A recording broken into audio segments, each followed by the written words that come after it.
우리 군이 잠수함 발사 탄도미사일 SLBM 수중 발사 시험에 성공했다. 잠수함에서 발사되는 SLBM은 대륙간 탄도미사일 ICBM 전략폭격기와 함께 3대 전략무기로 꼽히고 있습니다. 군은 지난해 2020년 12월까지 장보고함 3000T급에서 쏠 수 있는 국산 SLBM 지상 발사를 여러 차례 성공적으로 마쳤습니다. 올해 7월 5일에는 SLBM 수중 발사를 성공한 것입니다. 오늘은 비대칭 전력 자산 전력 하나인 SLBM에 대하여 소개해드리고자 합니다. 잠수함 탄도미사일이라고 하는데요. 약칭 SLBM이라 합니다. 다음은 탄도미사일의 몇 가지 유형입니다. 제작국가 미국, 러시아, 사용국가 미국, 러시아, 영국, 프랑스, 인도, 북한 등.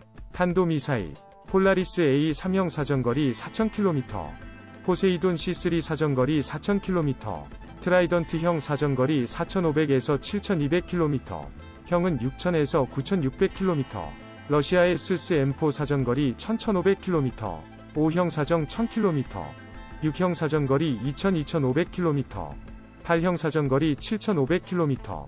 이것은 잠수함에 탑재되어 어떤 수역에서나 자유롭게 자망하면서 발사되기 때문에 고정기지에서 발사되거나 폭격기에 의해서 운반되는 탄도탄에 비해서 은밀성이 보장됩니다. 또한 공격 목표 가까이에 근접해서 발사할 수 있으며 사정거리가 비교적 짧아서 적의 요격망을 돌파하는 데 유리할 뿐만 아니라 발사기지의 이동성으로 인해서 적의 전략 공격 시에도 살아남을 가능성이 많은 전략무기입니다.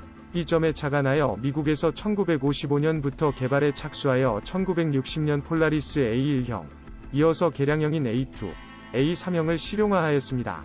또한 제2기의 SLBM이라고 할 수 있는 포세이돈 및 제3기의 것이라고 할 수 있는 트라이던트 형을 실용화하였습니다.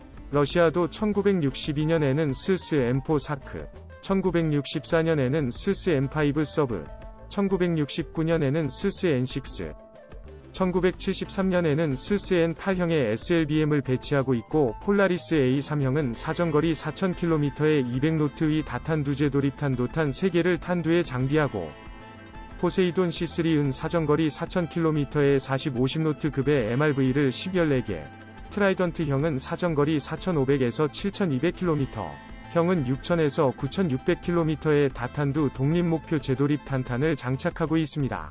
러시아의 스스 M4는 사정거리 1500km의 메가톤급의 탄두를 가졌고 5형은 사정 1000km, 6형은 사정거리 2500km, 8형은 사정거리 7500km에 이르고 있습니다. 잠수함에 탑재되어 자망하면서 발사되는 미사일 무기로 대륙간 탄도미사일 다탄두 미사일 전략 핵폭격기 등과 함께 어느 곳이든 핵탄두 공격을 감행할 능력을 갖췄는지를 판단하는 기준 중 하나입니다. SLBM은 탄도미사일을 잠수함의 수직발사 형태로 장착하는 방식으로 바다에서 은밀하게 기동하는 잠수함에서 쏘아 올려 탐지와 추적이 어렵기 때문에 보이지 않는 핵주먹으로 불린다. 특히 핵탄두 운반체 중에서도 사전 탐지가 어렵다는 측면에서 전략폭격기와 대륙간 탄도미사일보다 고도화된 핵무기 운반체로 평가됩니다. 군은 이르면 올해 안에 우리군 최초 3000T급 잠수함인 도산안창호함에서 SLBM 시험 발사를 진행할 방침이다. SLBM은 실전 배치까지 지상 사출 시험, 수중 사출 시험, 수중 잠수함 발사 시험 등의 3단계를 거칩니다. 즉, 사출 점화 비행 등의 시험을 거치며 잠수함에서 유도장치를 탑재한 SLBM을 쏴 목표물에 맞히는 시험 발사 이후 실전 배치됩니다. 특히 이번 발사의 SLBM의 핵심인 콜드론치, 냉발사체계, 발사관에서 공기 압력으로 미사일을 물 밖으로 밀어낸 뒤 엔진을 점화시키는 방식, 기술이 적용된 것으로 알려졌다. 어뢰 기만기 발사관은 수중에서 적이 쏜 어뢰를 다른 방향으로 유인하는 잠수함의 방어 장비 중 하나다. 4일 정부 소식통에 따르면 최근 군 당국은 SLBM을 바지선에서 발사하는 수중 발사 시험에 성공했다. 바지선 발사는 잠수함에서 실제 발사하는 환경과 유사하게 이뤄져 사실상 SLBM을 실전에서 발사할 수 있는 기술을 모두 확보한 것으로 보고 있다고 소식통은 전했다. 현재 SLBM을 보유한 나라는 미국, 영국, 중국, 러시아, 프랑스, 인도, 북한 등 7개국인데 우리 군이 2021년 7월 SLBM 수중 발사 시험에 성공한 것으로 알려졌습니다. 이에 우리나라는 잠수함에서 직접 발사하는 마지막 시험 단계만 남겨놓고 있어 사실상 한국이 세계 8번째로 SLBM 핵심 기술을 보유한 국가가 됐다는 평가가 나오고 있습니다. 국산 SLBM은 현무 투비 탄도미사일을 개조한 것으로 최대 사거리는 500km가량으로 알려져 있는데, 우리 군은 2020년 SLBM 지상 사출, 발사, 시험을 성공적으로 끝낸 바 있습니다.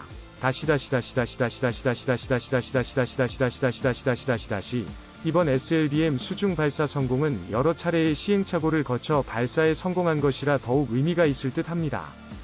SLBM, 이란 잠수함 발사탄도미사일을 말합니다.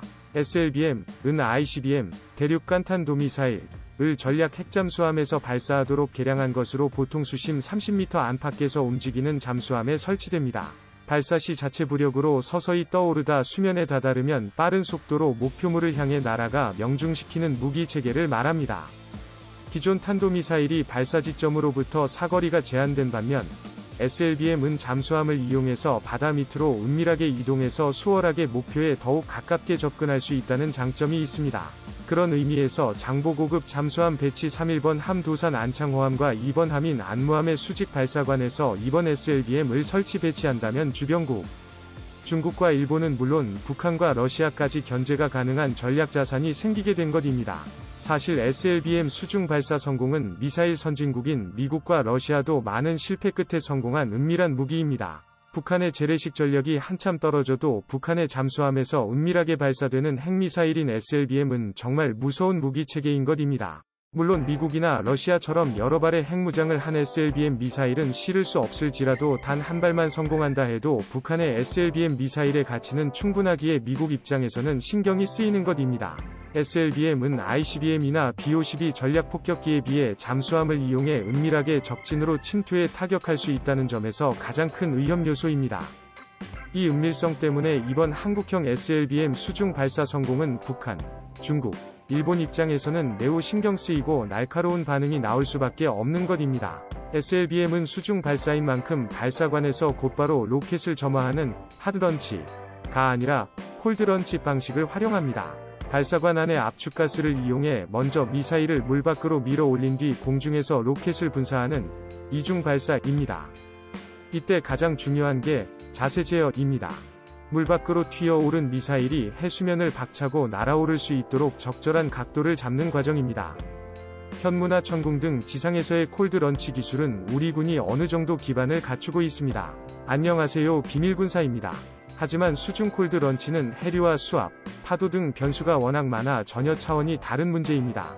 만약 자세를 바로 잡지 못한 채 로켓이 분출할 경우 공중 폭발하거나 얼마 못 가서 추락하게 되는데, 이때 오히려 발사한 잠수함을 맞출 수도 있어 위험합니다. 따라서 일정 심도에서 수압을 뚫고 물 밖으로 튀어나왔을 때 자세가 정상적으로 제어돼서 목표로 날아가는 기술이 상당히 갖추기가 어려운데, 이런 고난이도에 해당하는 SLBM 발사 기술을 확보하게 된 겁니다. 북한이 지난 2016년 8월 24일 SLBM 발사에 성공하며 세계 7번째 SLBM 발사 기술 보유국이 된 데 이어 우리가 사실상 8번째입니다. 이번 한국형 국산 SLBM은 현무 투비 탄도미사일을 개조한 것으로 최대 사거리는 500km가량인 것으로 알려졌습니다. 도산 안창호함에는 총 6발이 SLBM-2 탑재되는데, 가장 핵심적인 SLBM 발사 기술 자체는 문제가 없는 만큼 인도 조건은 일단 충족을 시킨 상태입니다. 이제 마지막 남은 과제는 어뢰 기만기 사출체계 문제인데, 어뢰 기만기 사출체계의 90% 이상이 정상 작동하고 있지만 일부 문제가 포착돼 그 문제를 해결하고 시험평가를 거쳐야 합니다. 군 관계자는 해당 사안이 그렇게 심각한 문제가 아닌 만큼 이달 안에 도산 안창호함을 해군에 인도할 수 있다고 밝혔고, 해군 관계자도 이달 안에 도산 안창호함을 인도받는 것으로 알고 있다고 말했습니다. 3,000톤 급의 도산 안창호함과 2번 함인 안무함의 수직 발사관에서 발사되는 SLBM-2 더욱 큰 전쟁 억지력을 가지려면 빠른 시간 안에 핵 추진 잠수함을 건조해야만 더 완벽한 전략 자산이 될 수 있을 것입니다. 중국의 동중국해 야욕과 일본의 독도 영유권에 대한 확실한 쐐기를 박을 수 있는 전략 자산이 핵 추진 잠수함이며, 이번에 성공한 SLBM, 이것은 더 말할 필요가 없을 듯합니다. 한국형 SLBM 발사 성공은 선제 공격을 받아도 쉽게 상호학증 파괴라는 보복 공격을 받을 수 있기에 전쟁 억지력 면에서도 가장 확실한 전략 자산입니다. 이번 SLBM 수중 발사 실험에 미국마저 일본 주둔 기지에 있는 미군 정찰기 3대와 공중급유기 2대를 보내 한국의 SLBM 발사 실험을 관찰할 정도로 신경을 썼다는 것은 그만큼 SLBM 성공이 전쟁 억지력 및 전략 자산으로서의 가치가 입증된 것이라 볼 수 있을 것 같습니다. 앞에서도 언급했듯이 SLBM 미사일은 군사 대국인 미국, 러시아, 중국, 영국, 프랑스, 인도, 북한에 이은 8번째 개발국가가 되었으며 보유국들 또한 이에 몇몇 나라에 불과합니다. 이번 한국형 SLBM 개발은 미국 입장에서도 중국을 견제하는 데 있어서 유용한 카드로 작용을 하기에 앞으로 한국이 보유하기를 원하는 핵 추진 잠수함 개발에도 많은 영향을 줄 수 있을 것 같습니다. 물론 핵무기의 소형화까지 개발 및 성공할 수 있다면 좋은 전략이겠지만 아직은 미국 입장에서 한국의 핵무기 개발 및 소형화 작업을 허락할 생각이 없을 것입니다. 하지만 핵 추진 잠수함은 이번 SLBM 개발 성공으로 많은 탄력을 받을 수 있으리라 조심스럽게 전망해보고 싶습니다. 구독과 좋아요 눌러주시면 영상 제작에 많은 도움이 됩니다. 감사합니다.